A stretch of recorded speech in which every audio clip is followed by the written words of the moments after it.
Não estou ouvindo. Vamos recomeçar. Muito obrigado por estar aqui no CSS. É uma honra ter visitante tão ilustre aqui, mas primeiro devo dizer algumas palavras sobre outros ilustres visitantes. O conselheiro do CSS, General Brent Scowcroft, que está aqui para presidir a reunião. General Scowcroft é um general que não precisa de apresentação aqui em Washington, mas devemos dizer algumas palavras sobre suas realizações. Ele é presidente do Foro sobre Política Internacional e também, como muitos sabem, ele é foi assessor de... He had many distinguished positions within the United States government as a military advisor over the course of his career. But one of the most notable, I think, things he has done outside the government is he served on the Secretary General's high-level panel on threats, challenges, and changes, one of the reports on collective security that really is laying the way for a new vision of the way international security works. And he was the only American on that panel and did an extremely important job in representing the interests not only of our country but of the global community in a rapidly changing world. So I am going to say once again, welcome to everybody here. We have in our presence many ambassadors, including the United States Ambassador to Brazil, Ambassador Sobel, and the Ambassador of Brazil to the United States, Ambassador Antonio Patriota in our company, as well as many other distinguished individuals whom we will speak to later. Thank you. General Scowcroft.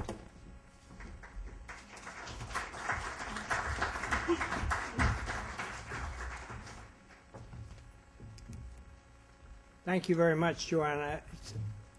I don't know if I've ever been to where the introducer gets introduced to do the introduction. But anyway, I'm very pleased, and I want to say on that high-level panel was a former Secretary General of the OAS, Mr. Suarez of Brazil, and we worked very closely together.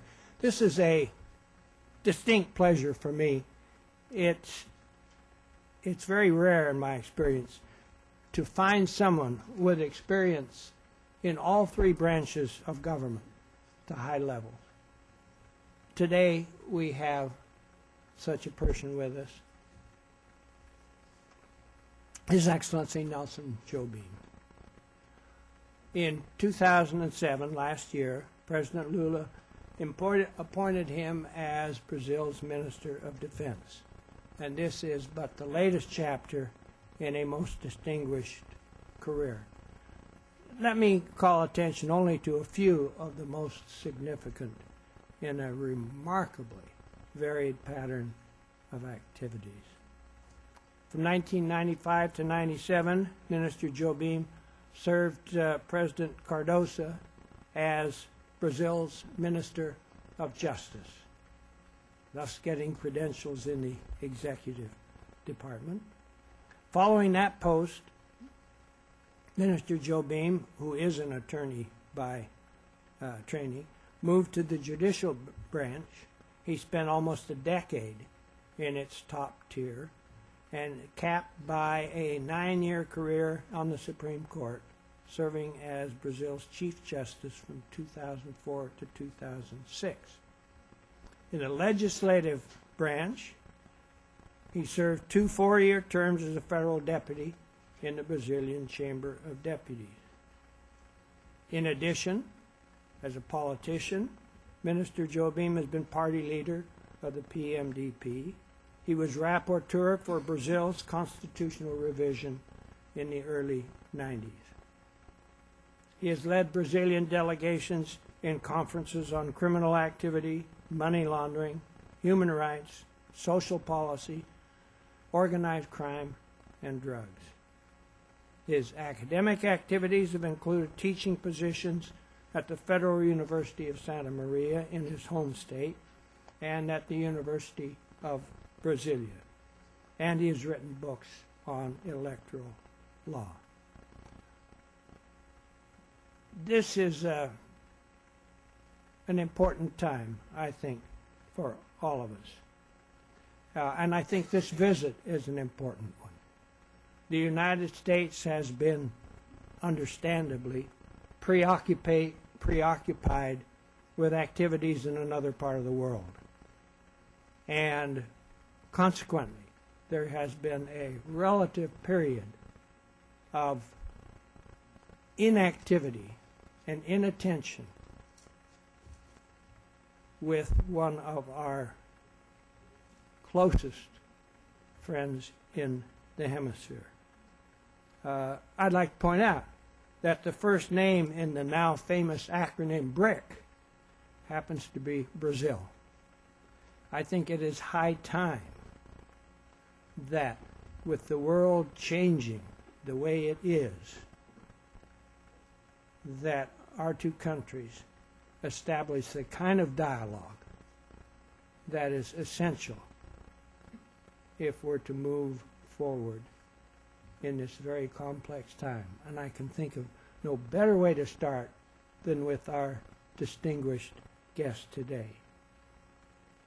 And I think we're all honored to have him with us, and I ask you to join me in welcoming His Excellency Nelson Jobim, the Defense Minister of Brazil.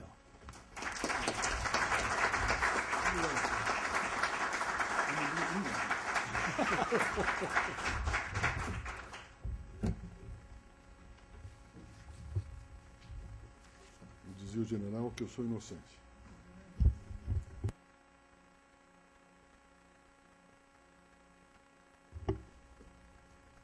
Okay. Senhoras e senhores, creio que é com muita honra que me dirijo a esta plateia, a todos vocês, e também muita honra ter sido introduzido pelo Sr. Scruton nesta manhã. Não pretendo efetivamente fazer uma palestra, mas gostaria de trazer algumas considerações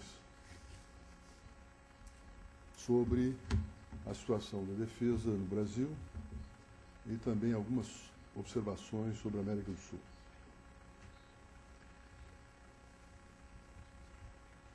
Há que se compreender uma situação específica da história brasileira sobre este tema de defesa. Vivemos durante 20 anos no regime militar, que se iniciou no ano de 1964. Os senhores sabem que a história do Brasil é uma história de transições. O Brasil sempre, quando algum regime, em um determinado momento, começa a se sentir fraco, ele produz internamente os mecanismos de sua superação. Ou seja, o confronto não é uma característica. In history, even at independence, there was a transition that brought to Brazil and left in Brazil the Portuguese royal family. Peter I became Peter IV in Portugal after he resigned. And when Republic was proclaimed, what happened was actually a military coup against the liberal cabinet of the Viscount of Black Gold, Ouro Preto, and Republic is born, bringing with it the imperial habits. Rui Barbosa, an important figure in Brazil, was pro-imperial, pro-empire, and became a late Republican. We see it all the time. In the 1980s, at the end of the government of President Figueiredo, when there was a change, and the opposition elite, that was the opposition to the regime, when that elite took over the leadership of Brazilian institutions, in its imaginary, it remained something important for the historical process, important in as far as its effects are concerned. All of us identified at that point defense with military and military with political repression. So the defense as well as security were linked to political repression, and it was used in this sense.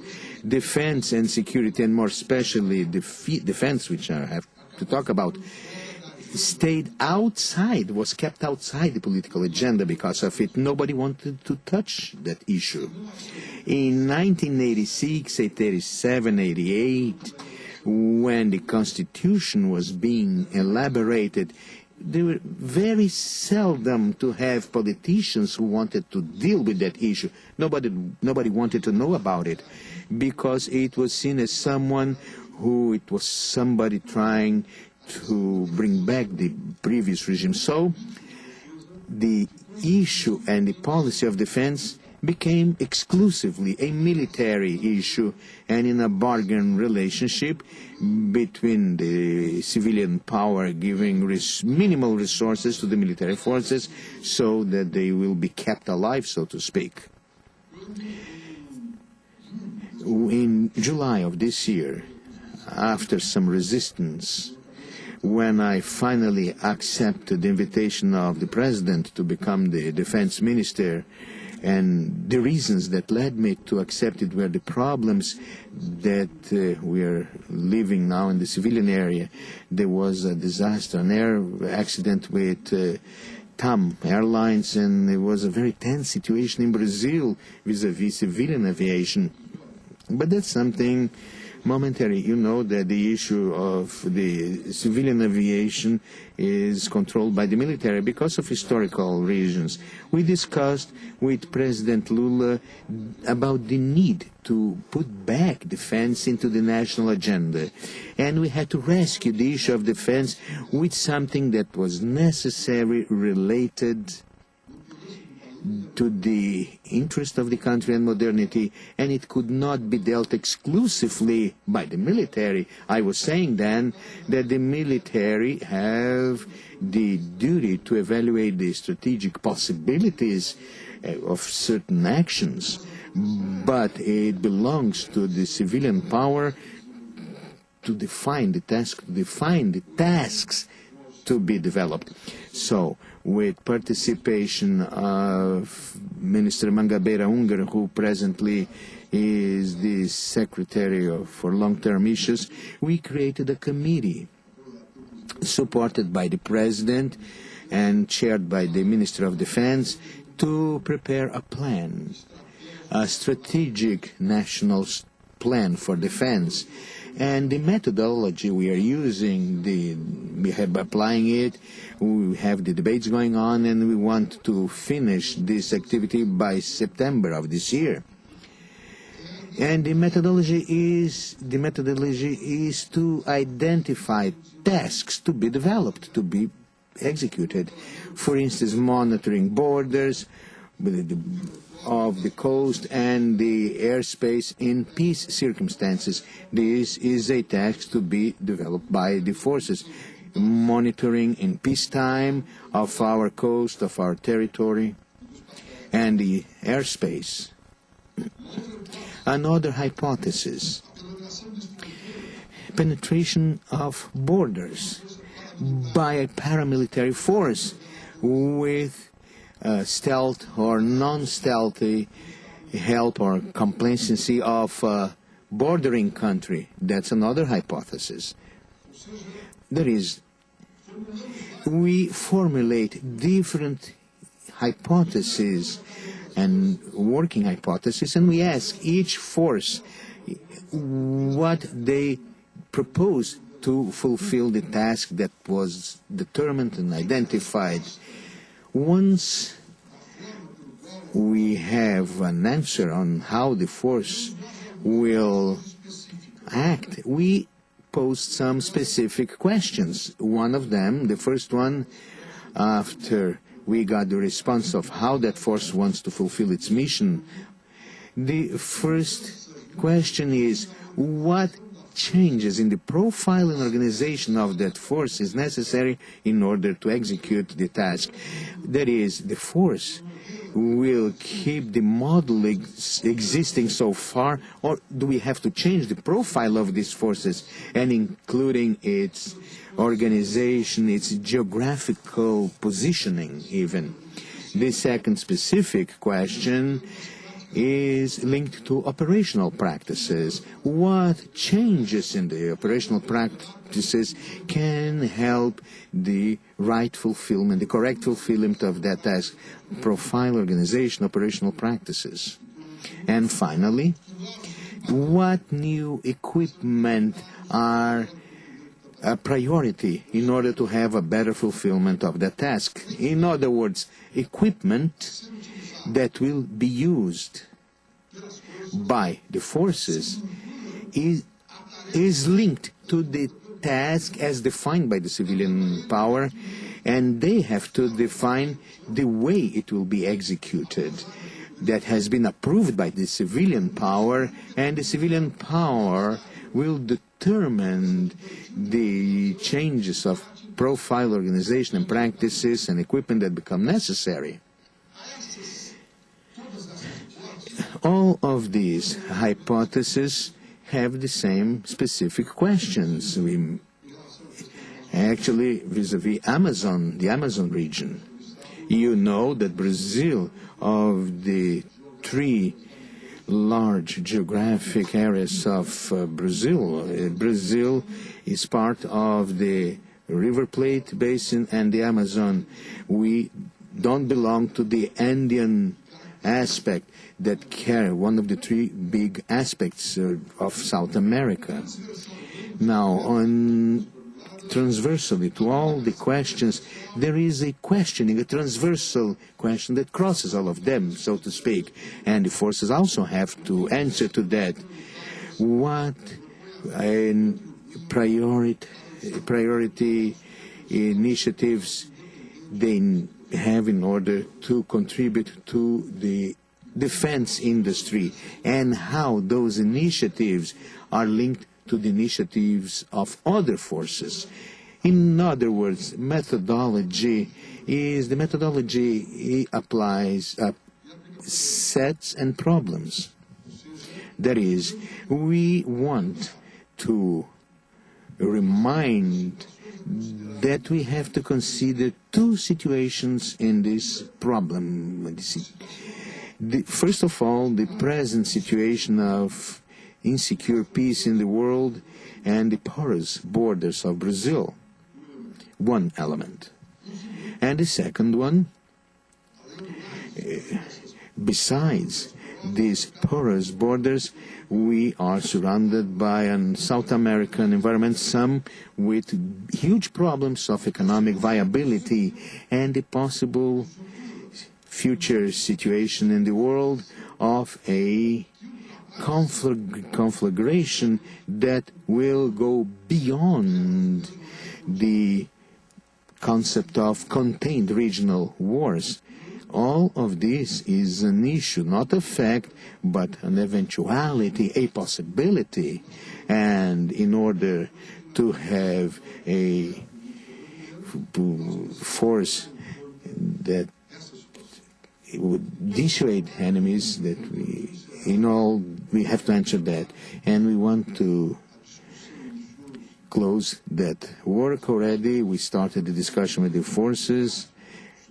We are trying to see how we can fulfill this task to establish deterrence.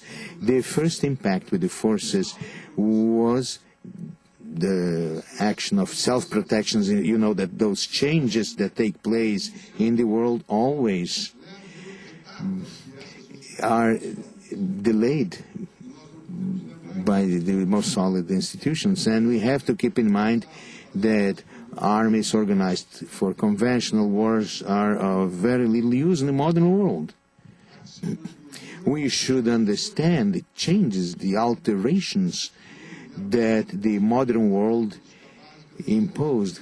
In other words, the existence of asymmetric wars by national states against institutional organizations that are criminal or not. But it's not necessarily dispute of states, between states. Now it's a different model. Now this new model have to lead us to think, and the general will remember that the French,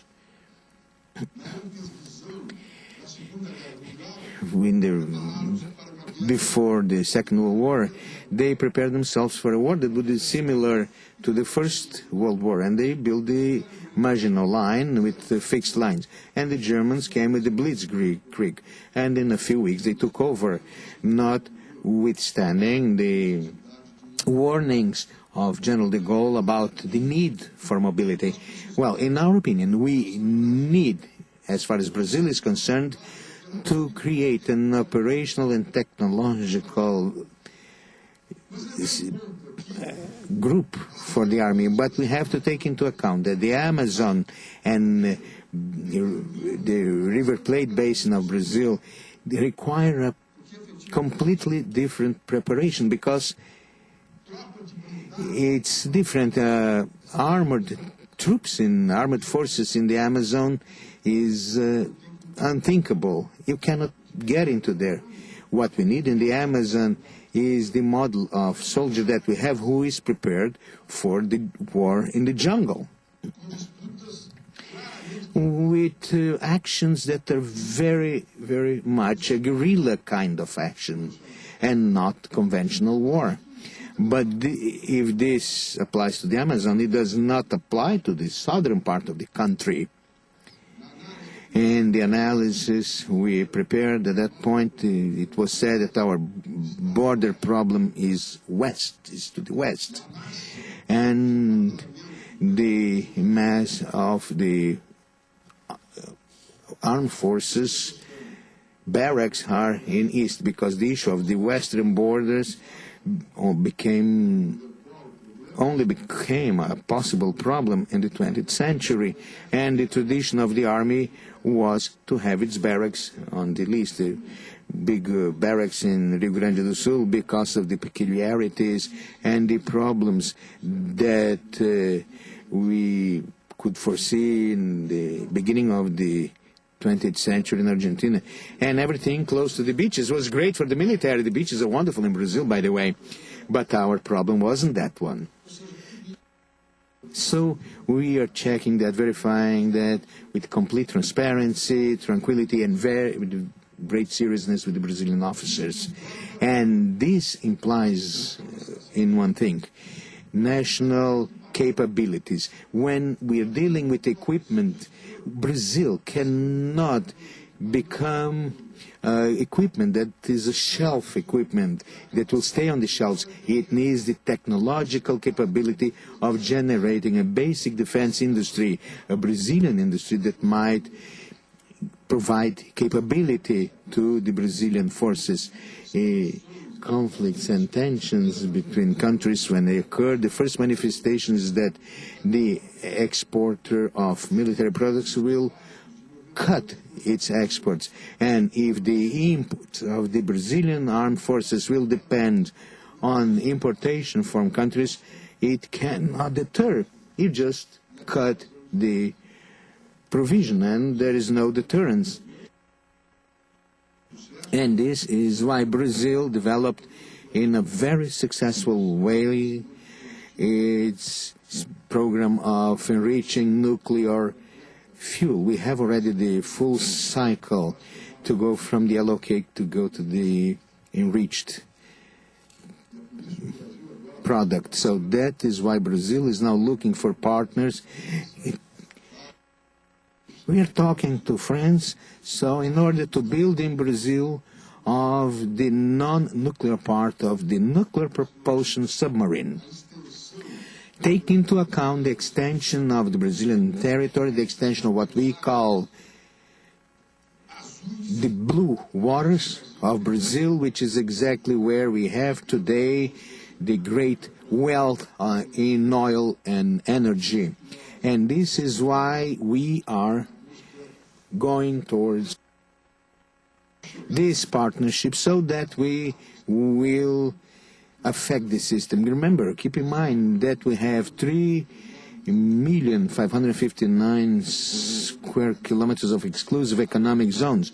Those are waters under Brazilian jurisdiction, and we have to have a deterrence capability, not only on the surface, because we know perfectly that surface nowadays is easily detectable. I remember, General, that a few years ago he wouldn't allow the incoming foreign airplanes, that people had to be concerned that they might take pictures of situations in Brazil, so we were all concerned about it. Now we have Google, just click and there it is. You see everything. Makes no sense, this kind of discourse. No, we cannot allow them to take pictures. Just go and Google. It's in the house.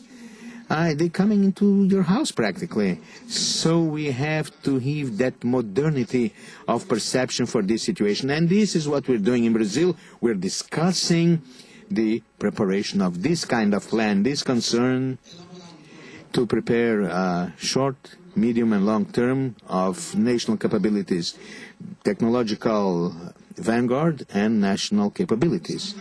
To verify acute questions yesterday, for instance, in the morning, the Air Force General Sato and the ambassador in our group, they were at the Langley Air Force Base. We had General Mati and had a long conversation. He's the chief of the Joint Force, General Collin, who is of the Air Attack Force, and we checked and verified the American projects of the F-35 airplane. And then the question comes in. It's a big plane, it's a great plane, it's a big project. Now, let's see if it fits our needs. And our needs are defined exactly by this program to see if this equipment is the one that's adequate to our position of monitoring our territory, our airspace in Brazil, or maybe it is more important to spend that money, $70 million for a piece, in disseminating Embraer airplanes below 30,000 feet that we have control. It's a political issue to be solved with the definition by the military of what I'm calling, after its evaluation of strategic probabilities in its two main paths, preparation and command of war. And then we'll have a logic that the civilian power will determine in a national alliance situation. Because if we don't bring defense to the national agenda, the costs of defense will be reduced brutally because it won't have the support of the taxpayers who have to give the financial aspect of it. It has to do with the nation. It's not political parties. And on South America, since the 14th, beginning on the 14th of this month, the Minister of Defense, should start visiting all countries of South America. On the 14th, I have a meeting with President Chavez from Venezuela, and afterwards we will go to Suriname and Guyana. The following week, we're going to Colombia, Peru, and Ecuador. Afterwards, Bolivia, Chile, and Paraguay. And then Argentina and Uruguay, in order to discuss a Brazilian proposal for the creation of a South American Defense Council integrated by the Ministers of Defense or their equivalents in South America. This council would contribute to creating a South American defense identity. It's obvious that South American identity that will take into account, of course, the three main areas, the Amazon, the Andean, and the River Plate area. And this concept would be based in common principles respecting sovereignty, self-determination, territorial integrity of the states, and non-intervention in internal affairs. This is part of the UN Charter. This council could have, and Brazilian proposal is in that line, the following attributions: articulate measures of increasing security trust in South America, including common defense politics and white books, and in exchange of people, which is very important in this area, preparation and training of military all over the Americas, military exercises, joint military exercises, joint participation in peacekeeping operations of the UN, integration of industrial bases of defense, joint analysis of aspects of the national conjuncture and regional and sub-regional situations in the areas of security and defense, as well as the possibility of coordinated action when we face risks and threats to the security of states, articulation and coordination of positions in multilateral fora about security and defense, like the Inter-American Defense Board, Commission of Hemispheric Security, and the Conference of Ministers of Defense of the Americas that brings in all of the continent. The main reason for the creation of this council is exactly to have a forum of the continent, of the South American continent, in order to be able to speak with a strong voice. Isolated, we won't be anything within the international area. The continent needs to think big, because this is the only way to be big.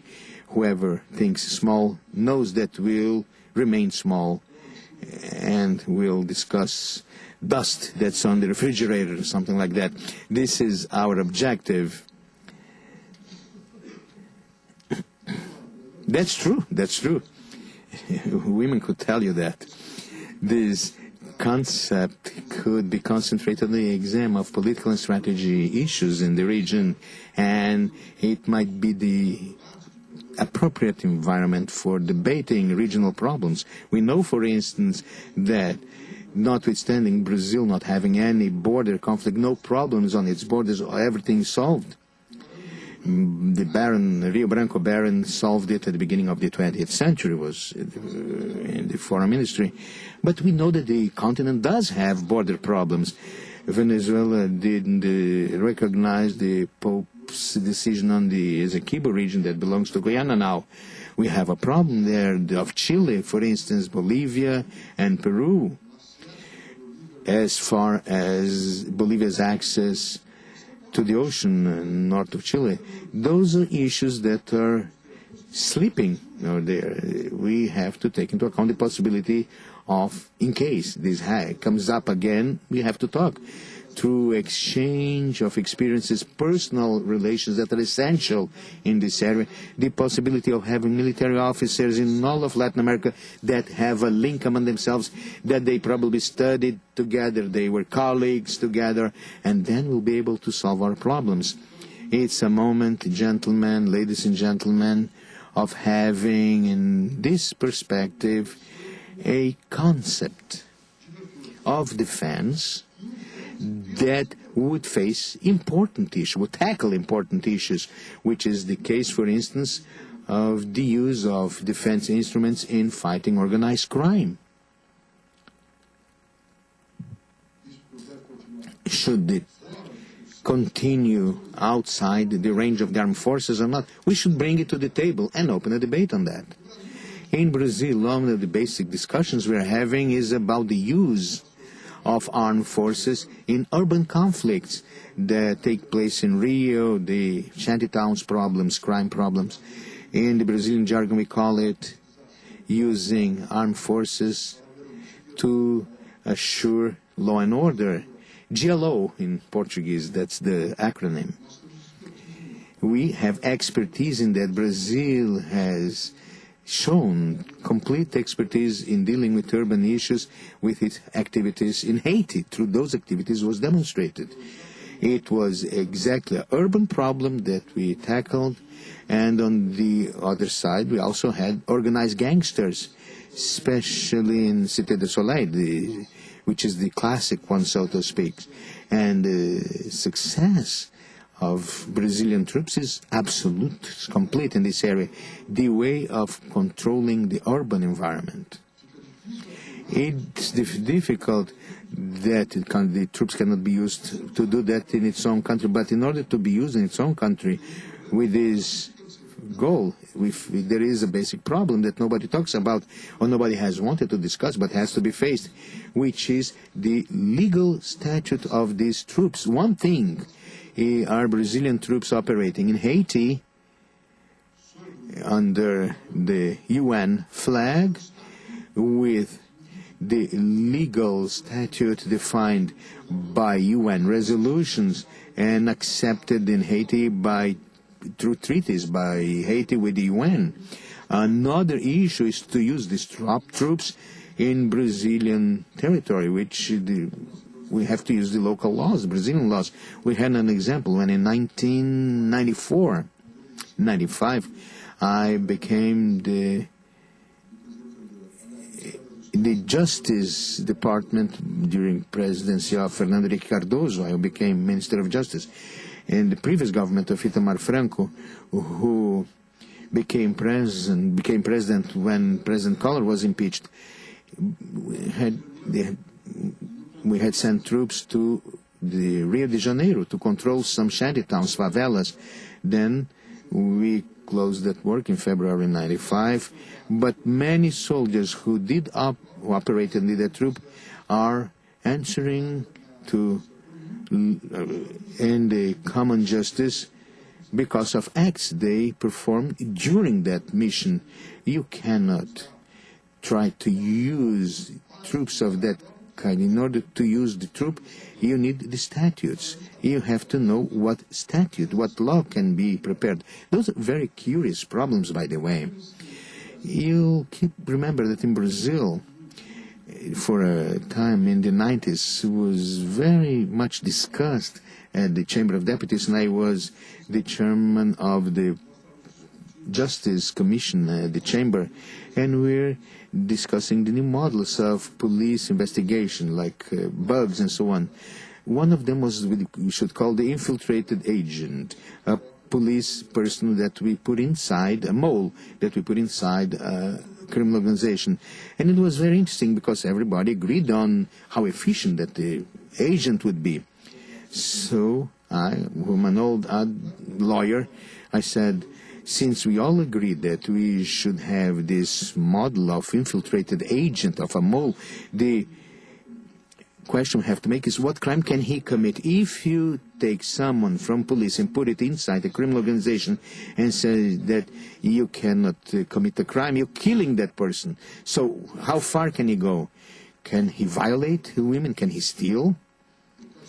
Can he kidnap someone? Is he capable? Can he kill someone? So then things changed.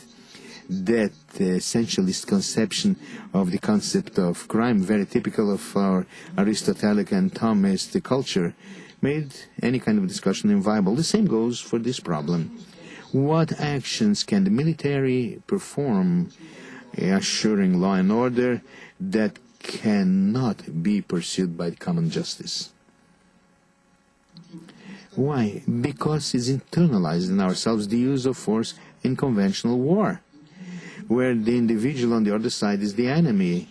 In this other side, you have a criminal individual and not an enemy. And then things become very complex, and we still don't have a culture that's sufficient for this kind of focus. I'm going too far, but I just want to tell you with complete transparency that I hope that this year we'll have already created this council, the South American Council of Defense, and we'll be able to have a forum for the region, for the continent, to debate its issues, including humanitarian actions that should take place coordinated by the Council itself. Brazil, in this moment, is helping Bolivia because of the accidents. I just said that we are there with 70 soldiers and so on.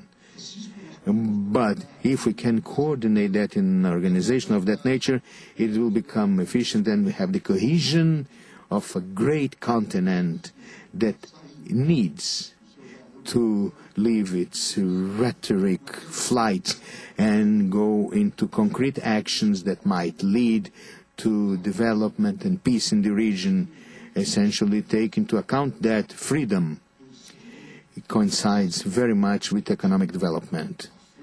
Hunger does not help very much to have conceptions of freedom, the capability of hunger, of destroying any intention and any action, trying to talk about principles, only takes place when you have something in your stomach. Be assured of that.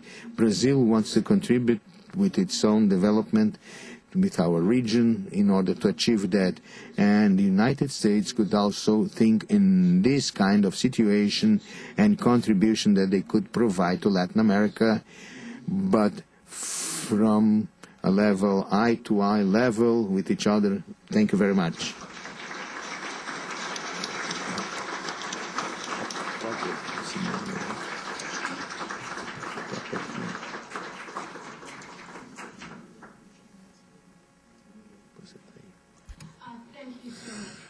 Muito obrigado, ministro.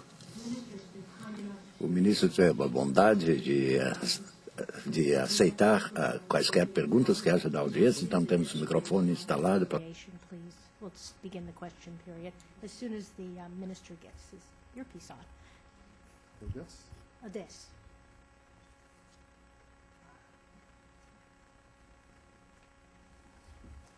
Okay. Okay. Okay. Okay. So, yes, sir.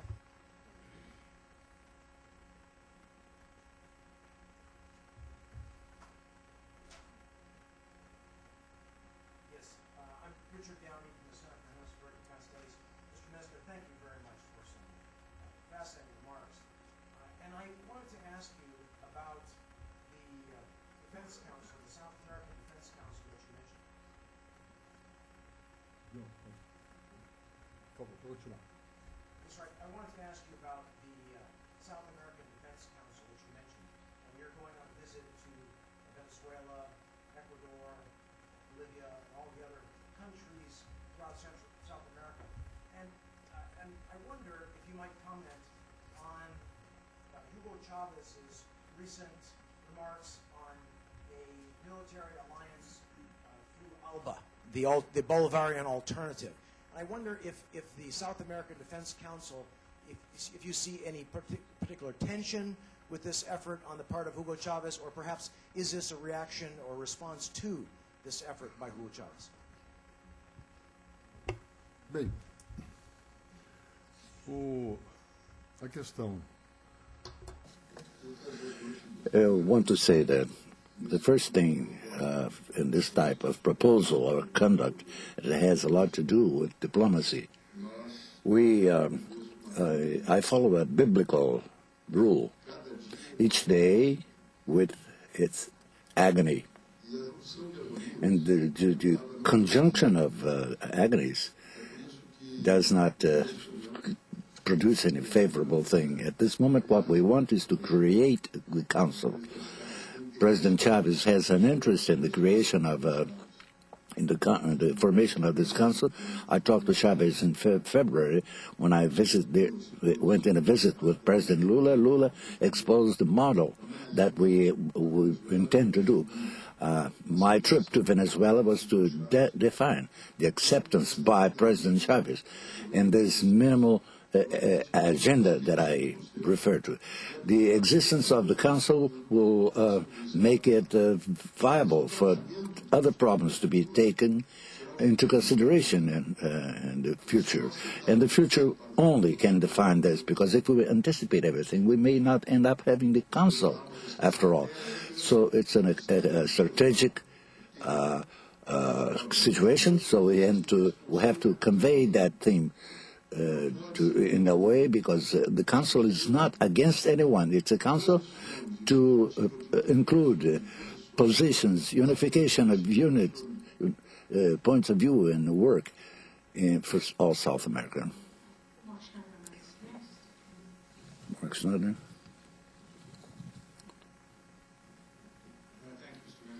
Muito obrigado. The International Crisis Group. I think we all appreciate the way in which you demonstrated the... Excuse me. It's the technology.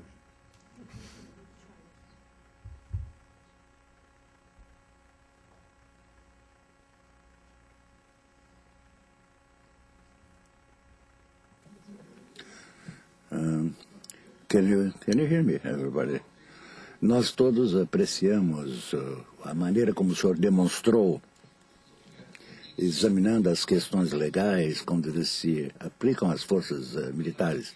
Nos últimos dias, nós publicamos um relatório sobre tráfico de drogas no hemisfério ocidental. E eu acho que dei cópias a um dos seus assessores. E o que nós descobrimos é que as políticas que são para reduzir a demanda nos países consumidores não estão sendo bem sucedidas. São políticas que para a produção também não são bem sucedidas. Com isso, crime organizado e os problemas de drogas é um problema grande. O Brasil é um dos 3 produtores de cocaína, um dos maiores.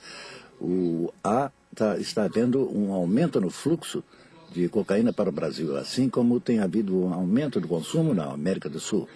Portanto, os passos tomados, como monitoração das fronteiras e mecanismos efetivos para ajudar o controle dessas fronteiras, o trânsito de cocaína, no Amazonas, inclusive, são passos que o senhor gostaria de ver que devem ser tomados em conjunto com outros setores para tentar dar por termo, parada, a esse fluxo.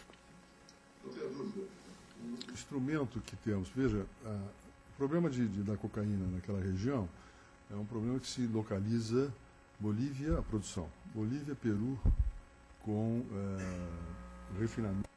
Refining in Colombia. We had in '89 we had some events when I was deputy. Some events about the circulation, internal circulation in Brazil. We didn't have in those days an instrument called CIVAN, a service of vigilance, of watchful. In '95, in the government of in '95, while I was already in the Ministry of Justice, we started elaborate together with the Air Force and the Armed Forces a program of introduction of CIVAN in Brazil. It was curious, very curious, this situation, because there was a solicitation in Brazil between enterprises that could supply radar and other equipment and resources.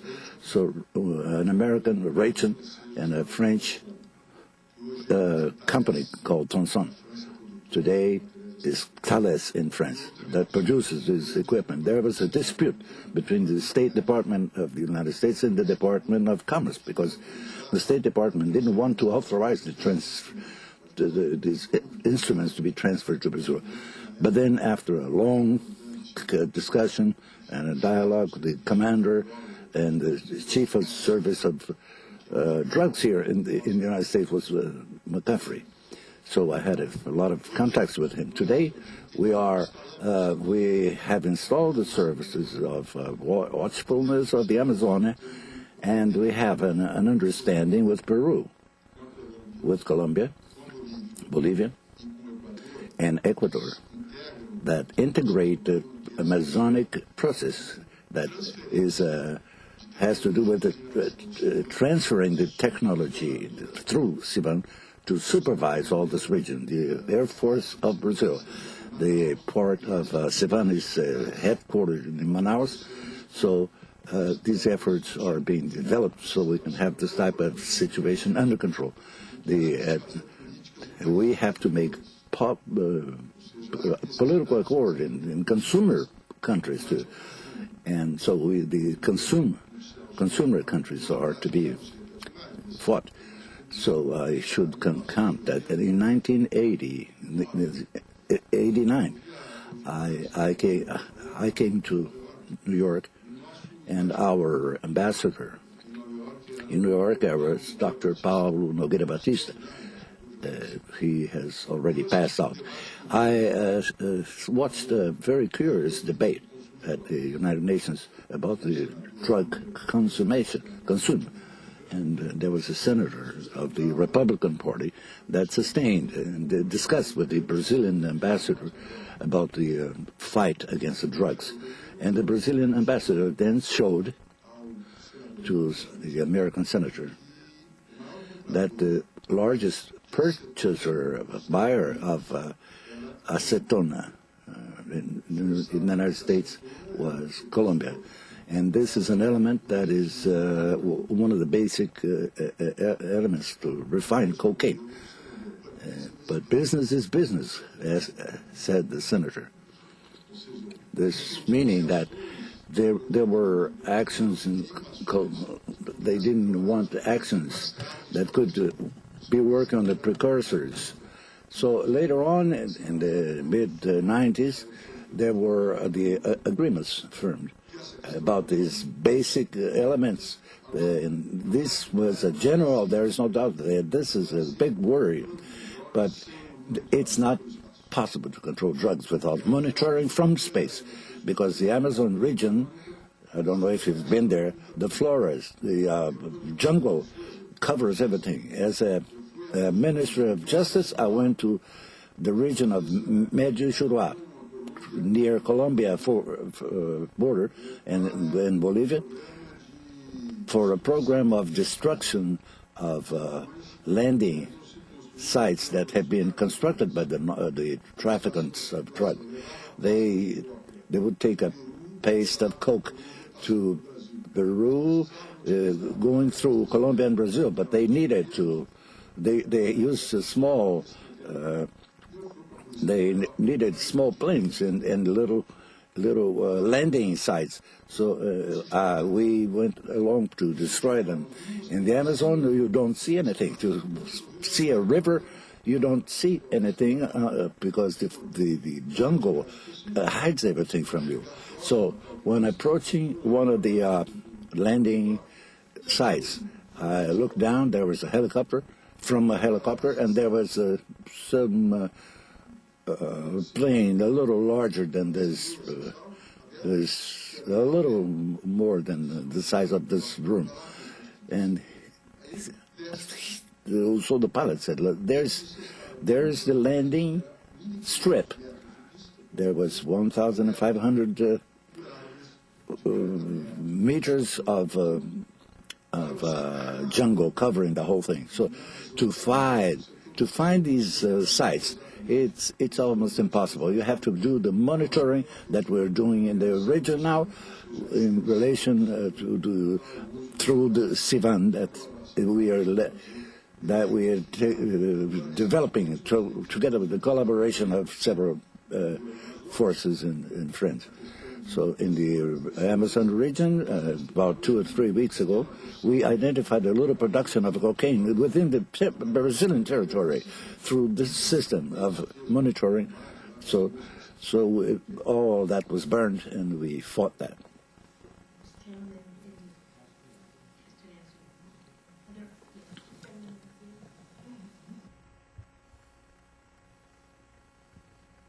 Ministro, bom dia. A respeito do Floriano, Congressional Fellow e também licenciado da TV Senado.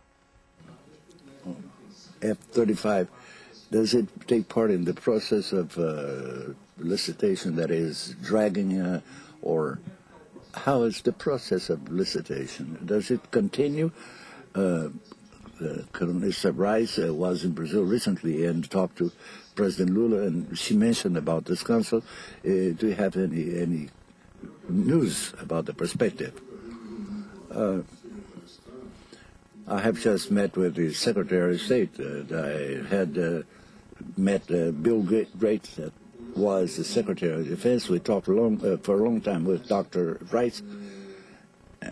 The question of about 15 minutes before I came here, we had a long 40-minute conversation.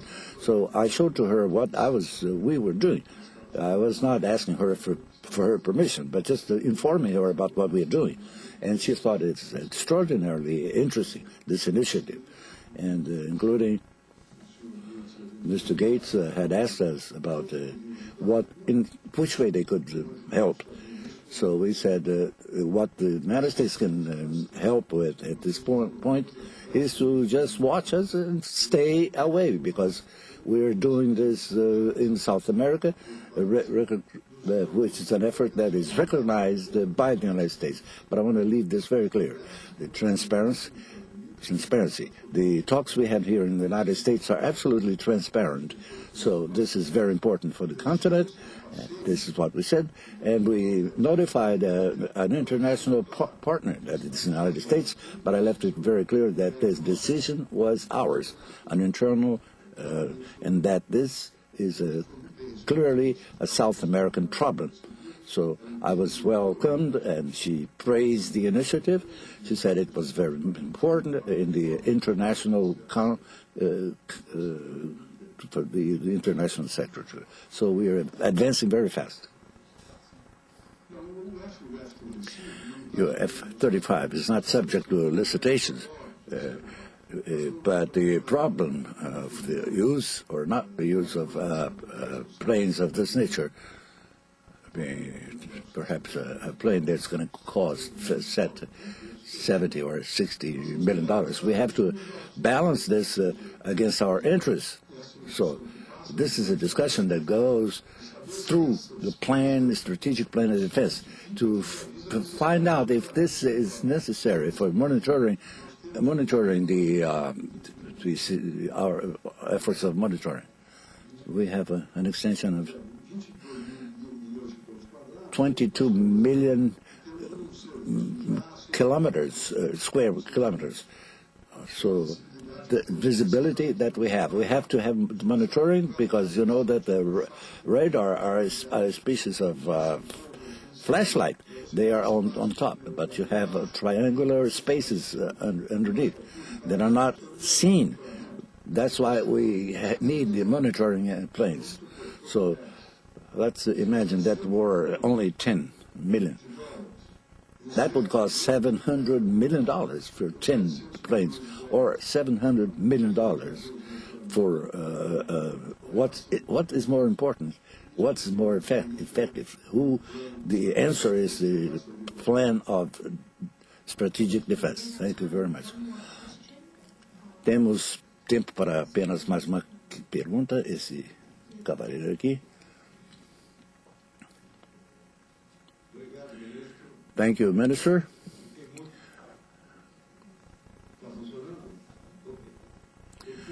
I was very happy with your presentation.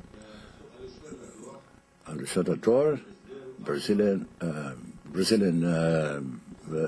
ambassador, as a secretary of the Organization of American States. I was very happy because of the clarity, the idea that you exposed of a council that will be the basis of a market for an industrial retaking, increasing our independence in relation to the military equipment, but also because it reflects a essential political strategy and defense mechanism. Even for historic recent history, the inheritance of dictatorships that we have. There's a lot of discussion on these subjects, even while the organized crime is so powerful that controls territories and threatens the constitutive elements of the idea of sovereignty. There is some fear to use defense forces in security. So I've been discussed this subject, including with the members of your ministry. And what I say is we don't want to present solutions, but I like the taboo subjects not to exist, so we could discuss this theme. I want to thank you very much for the initiative and hope that it works. And I'd like our contact through the board that has to do with the defense of our Secretary of Security, multi-dimensional. It's a question connected to the development, the democracy, that we could organize this debate. That is fundamental, since one of the problems that with our citizens, especially those that have that are poorer, have not enough resources to pay for private security.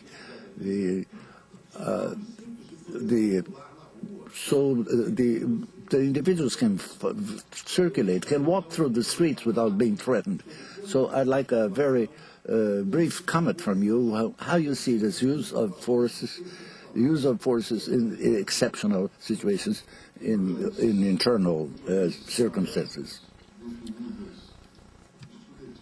One of the tasks submitted to the armed forces and presented to them to be developed is in the sixth hypothesis of use of forces in participation of internal situations to guarantee the order. The questions that are raised about this, which are the worries about these forces, with the conditions and the mechanisms, so this can be taken, can be valuable. It looks like a common sense that if you have an organization of this nature, you can use it. So, however, the discussion is made about the necessity of the use, but not about how to use it. So exactly, the object of use depends on the rules of how to use it. Let's make it very clear.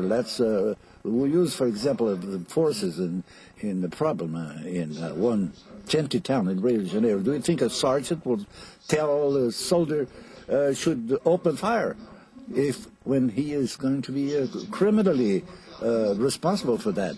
So if we don't have a clear idea of how to act and what to do, nobody is going to face the risk of knowing that soldier that is under his order, and in the sergeant and the lieutenant is so close that he's not going to be putting his soldiers in a situation like that. So we ask, where are the situations, the mechanisms for use this? Because this is including in our Constitution. The problem is to know how to use. And what's curious that there are not many people trying to analyze this. We have the expertise to use, but it's very difficult to find a partner that is willing to say to define how to use this. So these are subjects that have to be brought up in absolute transparency, and I want to take it to define this. What are the rules of the game? Because nobody plays the game without rules. I would never involve the forces without having a rule of protection, unless I'm completely wrong and completely irresponsible. So this is what creates these questions all of them. What type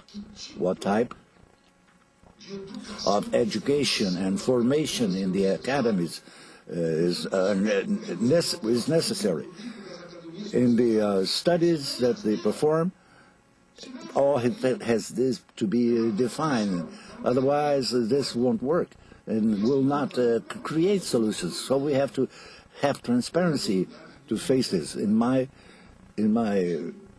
age now, I have gone through all these different assumptions, and I have turned my little purse throughout the street so I have no desire to go around doing these things, but I have to do my task, the one that President Lula charged me of, until the moment he wants me to do.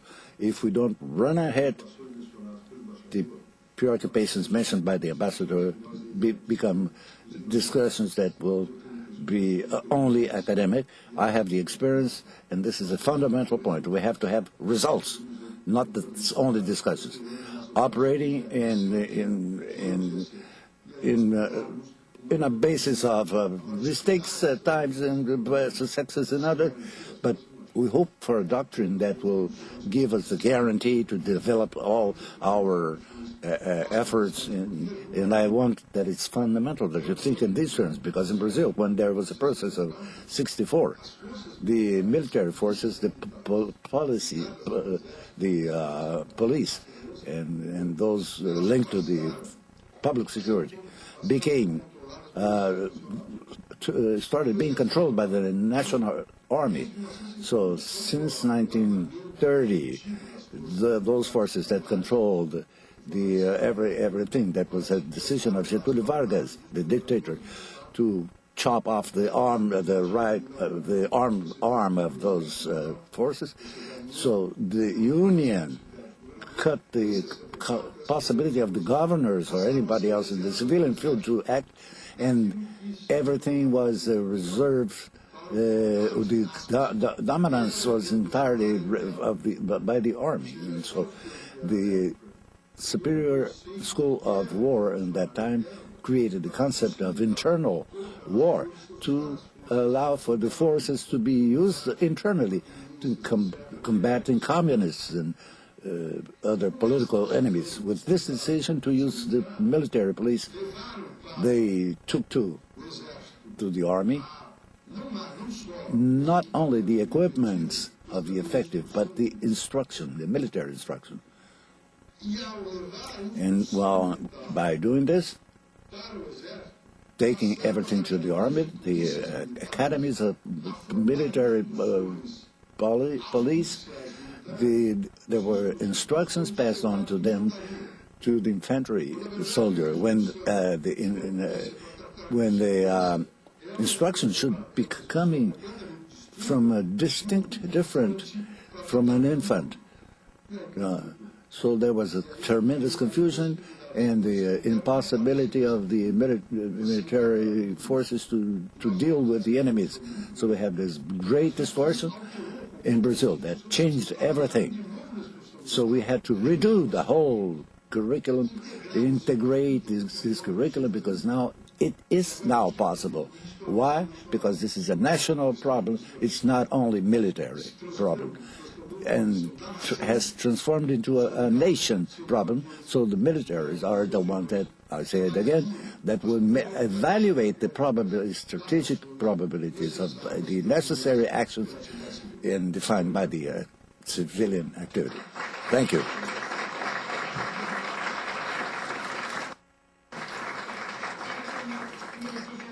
Obrigado, ministro Jobim. Obrigado à nossa audiência nessa sexta-feira. Espero A series of visits that you paid to CSIS, along with other officials from your government. And thank you, General Scowcroft, for joining us today.